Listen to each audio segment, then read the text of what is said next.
NCLEX-RN Practice Exam 1.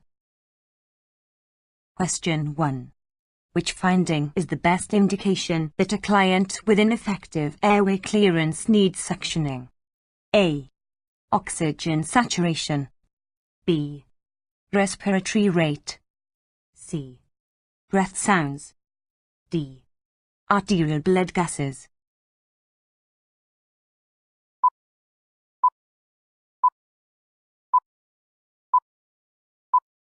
Answer C is correct. Changes in breath sounds are the best indication of the need for suctioning in the client with ineffective airway clearance. Answers A, B, and D are incorrect because they can be altered by other conditions. Question 2. A client with tuberculosis has a prescription for Myambutol ethambutol HCl.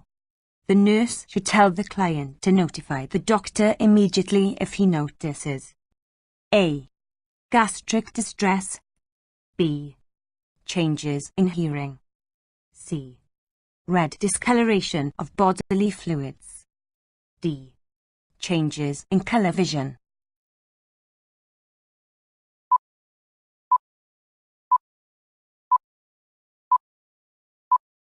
Answer D is correct. An adverse reaction to Myambutol is change in visual acuity or color vision. Answer is incorrect because it does not relate to the medication. Answer C is incorrect because it is an adverse reaction to Streptomycin. Answer C is incorrect because it is a side effect of Rifampin. Question 3.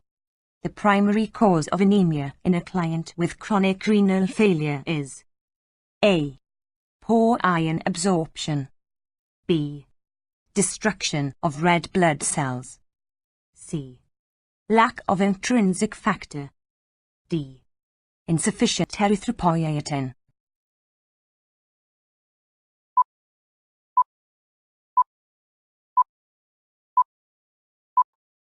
Answer D is correct. Insufficient erythropoietin production is the primary cause of anemia in the client with chronic renal failure. Answers A, B, and C do not relate to the anemia seen in the client with chronic renal failure, therefore, they are incorrect. Question 4. Which of the following nursing interventions has the highest priority for the client scheduled for an intravenous pyelogram? A. Providing the client with a favorite meal for dinner. B. Asking if the client has allergies to shellfish. C. Encouraging fluids the evening before the test. D. Telling the client what to expect during the test.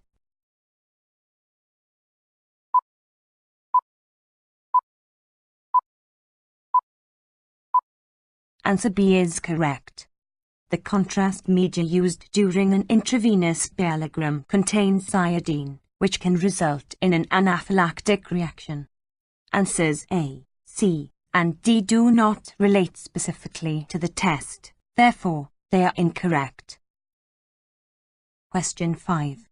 The doctor has prescribed aspirin 325 mg daily for a client with transient ischemic attacks. The nurse knows that aspirin was prescribed to A. Prevent headaches. B. Boost coagulation. C.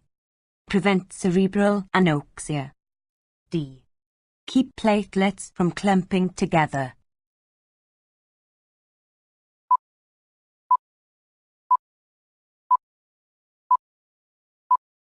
Answer D is correct. Aspirin prevents the platelets from clumping together to prevent clots. Answer is incorrect because the low-dose aspirin will not prevent headaches. Answers B and C are untrue statements, therefore, they are incorrect. Question 6. A client with tuberculosis asks the nurse how long he will have to take medication. The nurse should tell the client that A. Medication is rarely needed after 2 weeks. B. He will need to take medication the rest of his life. C. The course of therapy is usually 18 to 24 months. D. He will be re-evaluated in 1 month to see if further medication is needed.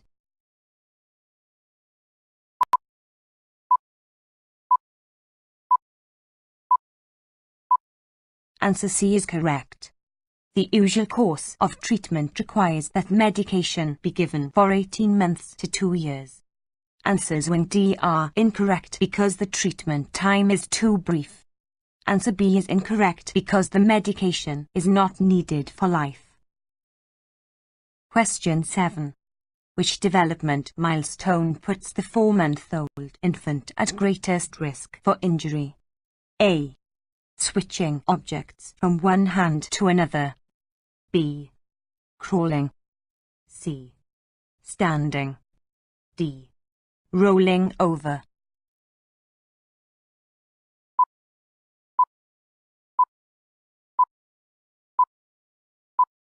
Answer D is correct. At 4 months of age, the infant can roll over, which makes it vulnerable to falls from dressing tables or beds without rails. Answer is incorrect because it does not prove a threat to safety. Answers B and C are incorrect because the 4-month-old is not capable of crawling or standing. Question 8. A client taking Dilantin for grand mal seizures is preparing for discharge. Which information should be included in the client's discharge care plan? A. The medication can cause dental staining. B. The client will need to avoid a high-carbohydrate diet. C. The client will need a regularly scheduled CBC. D. The medication can cause problems with drowsiness.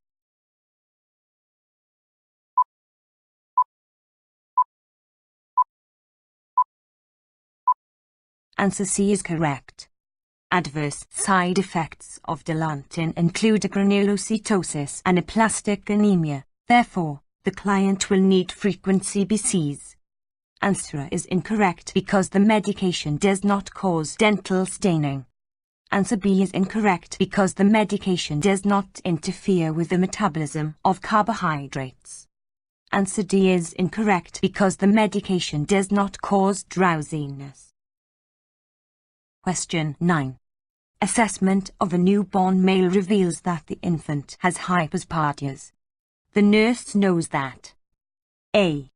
The infant should not be circumcised. B. Surgical correction will be done by 6 months of age. C. Surgical correction is delayed until 6 years of age. D. The infant should be circumcised to facilitate voiding.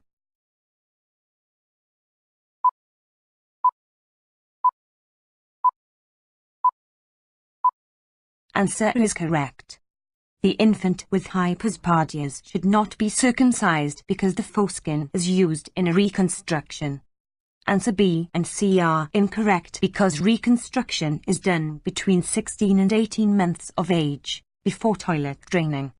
Answer D is incorrect because the infant with hypospadias should not be circumcised. Question 10. The nurse is providing dietary teaching for a client with elevated cholesterol levels. Which cooking oil is not suggested for the client on a low cholesterol diet? A. Safflower oil. B. Sunflower oil. C. Coconut oil. D. Canola oil.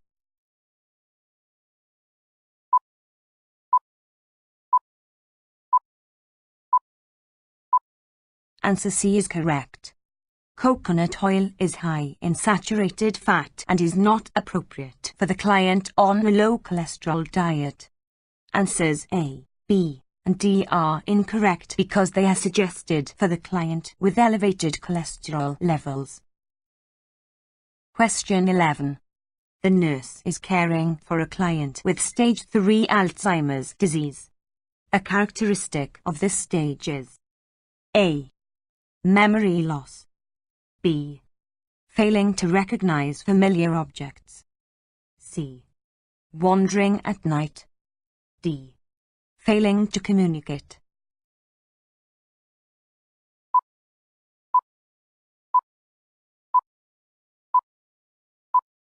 Answer B is correct. In stage 3 of Alzheimer's disease, the client develops agnosia, or failure to recognize familiar objects. Answer is incorrect because it appears in stage I. Answer C is incorrect because it appears in stage 2. Answer D is incorrect because it appears in stage 4. Question 12. The doctor has prescribed cortisone for a client with systemic lupus erythematosus. Which instruction should be given to the client? A. Take the medication 30 minutes before eating. B. Report changes in appetite and weight. C. Wear sunglasses to prevent cataracts. D. Schedule a time to take the influenza vaccine.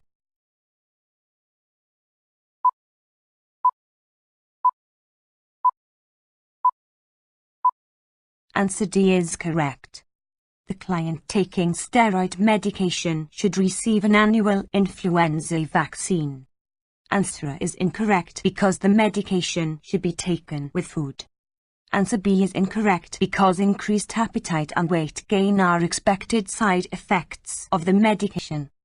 Answer C is incorrect because wearing sunglasses will not prevent cataracts. Question 13.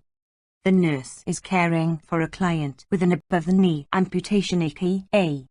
To prevent contractures, the nurse should A. Place the client in a prone position 15 to 30 minutes twice a day. B. Keep the foot of the bed elevated on shock blocks. C. Place trochanter rolls on either side of the affected leg. D. Keep the client's leg elevated on 2 pillows.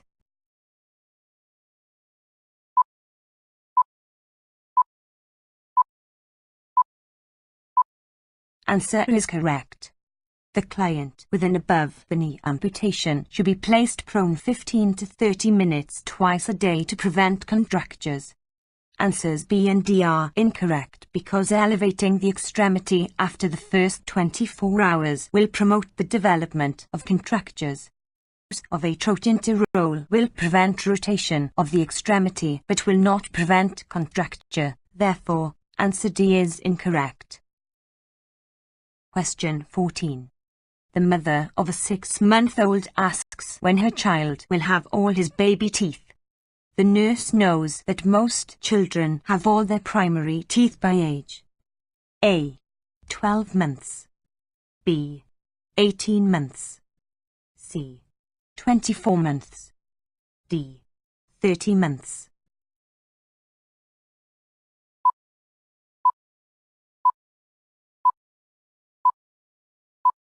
Answer D is correct. All 20 primary or deciduous teeth should be present by age 30 months. Answers A, B, and C are incorrect because the ages are wrong. Question 15. While caring for a client with cervical cancer, the nurse notes that the radioactive implant is lying in the bed. The nurse should A. Place the implant in a biohazard bag and return it to the lab. B. Give the client a pair of gloves and ask her to reinsert the implant. C. Use tongs to pick up the implant and return it to a lead-lined container. D. Discard the implant in the commode and double flush.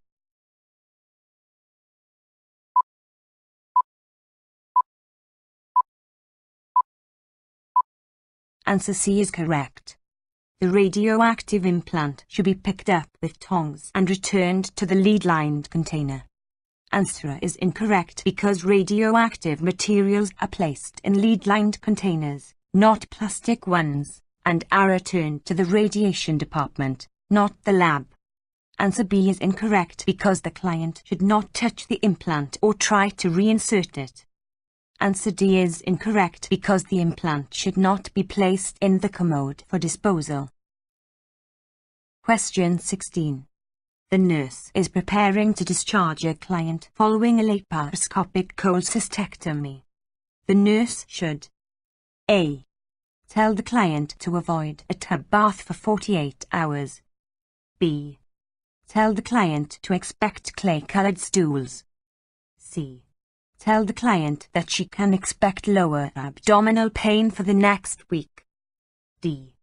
Tell the client that she can resume a regular diet in the next 24 hours.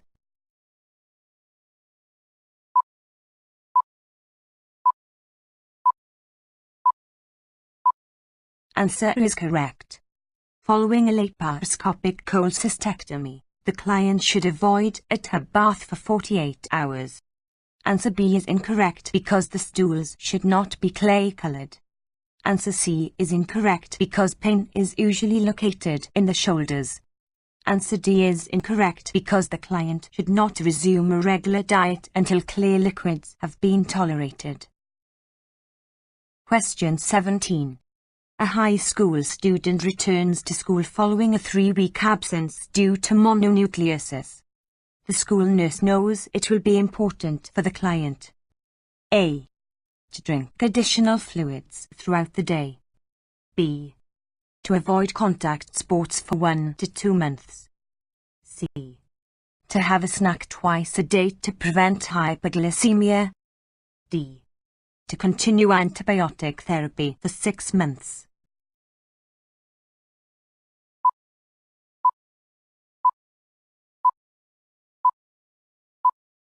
Answer B is correct.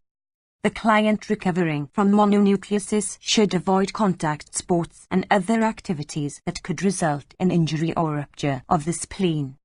Answer is incorrect because the client does not need additional fluids.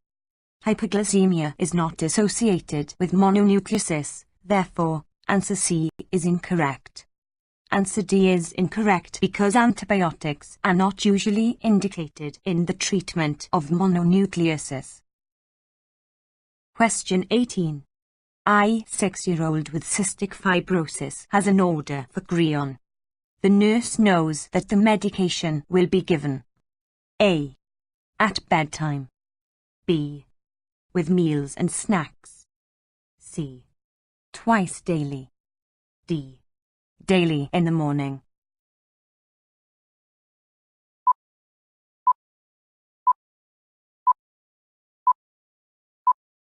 Answer B is correct.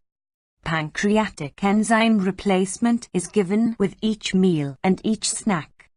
Answers A, C, and D do not specify a relationship to meals, therefore, they are incorrect. Question 19. The doctor has prescribed a diet high in vitamin B12 for a client with pernicious anemia. Which foods are highest in B12? A. Meat, eggs, dairy products. B. Peanut butter, raisins, molasses. C. Broccoli, cauliflower, cabbage. D. Shrimp, legumes, bran cereals.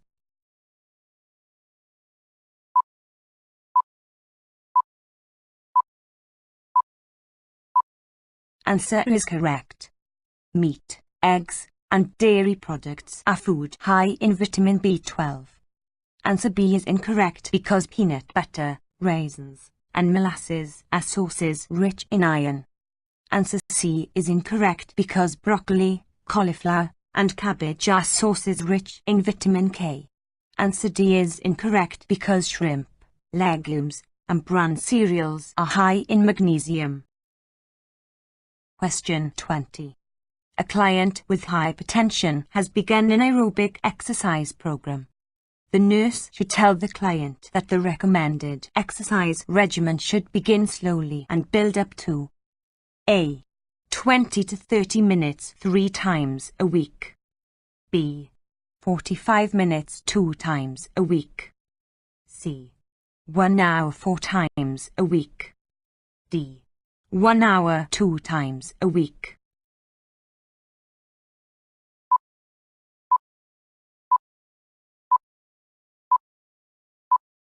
Answer is correct. The client's aerobic workout should be 20 to 30 minutes long 3 times a week.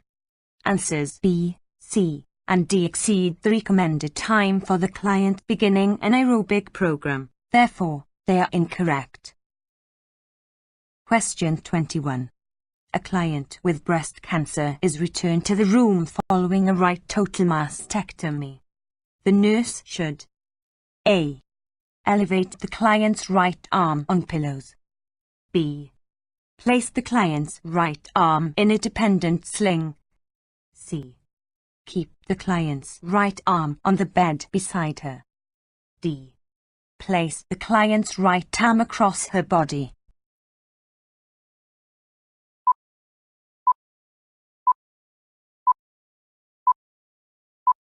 Answer is correct. A total mastectomy involves removal of the entire breast and some or all of the axillary lymph nodes. Following surgery, the client's right arm should be elevated on pillows to facilitate lymph drainage. Answers B, C, and D are incorrect because they would not help facilitate lymph drainage and would create increased edema in the affected extremity. Question 22. A neurological consult has been ordered for a pediatric client with suspected petit mal seizures. The client with petit mal seizures can be expected to have A. Short, abrupt muscle contraction. B. Quick, bilateral severe jerking movements.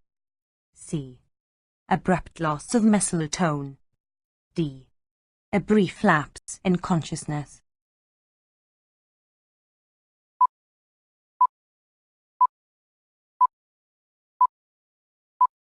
Answer D is correct. Absence seizures, formerly known as petit mal seizures, are characterized by a brief lapse in consciousness accompanied by rapid eye blinking, lip smacking, and minor myoclonus of the upper extremities. Answer A refers to myoclonic seizure, therefore, it is incorrect. Answer B refers to tonic-clonic, formerly known as grand mal seizures, therefore, it is incorrect. Answer C refers to atonic seizures, therefore, it is incorrect. Question 23. A client with schizoaffective disorder is exhibiting Parkinsonian symptoms. Which medication is responsible for the development of Parkinsonian symptoms? A. Zyprexa-olanzapine. B. Cogentin benzatropine mesylate. C. Benadryl diphenhydramine. D. Dipacotyvalproex sodium.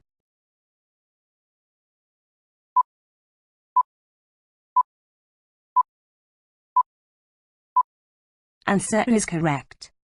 A side effect of antipsychotic medication is the development of Parkinsonian symptoms. Answers B and C are incorrect because they are used to reverse Parkinsonian symptoms in the client taking antipsychotic medication. Answer D is incorrect because the medication is an anticonvulsant used to stabilize mood. Parkinsonian symptoms are not associated with anticonvulsant medication. Question 24. Which activity is best suited to the 12-year-old with juvenile rheumatoid arthritis? A. Playing video games. B. Swimming. C. Working crossword puzzles. D. Playing slow-pitch softball.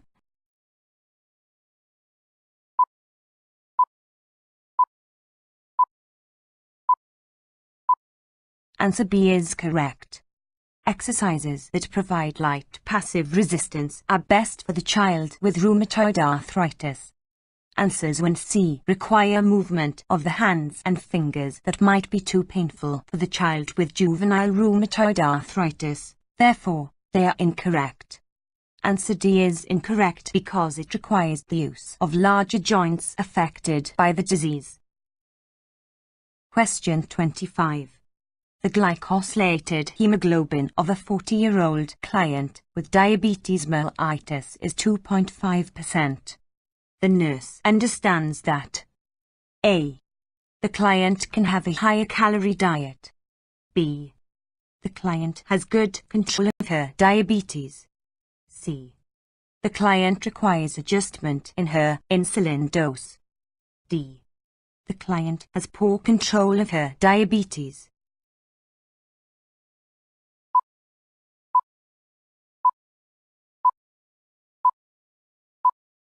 Answer B is correct. The client's diabetes is well under control. Answer is incorrect because it will lead to elevated glycosylated hemoglobin. Answer C is incorrect because the diet and insulin dose are appropriate for the client.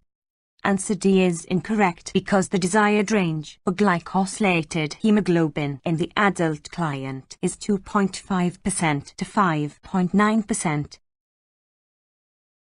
Thanks for watching. Please comment, like and share.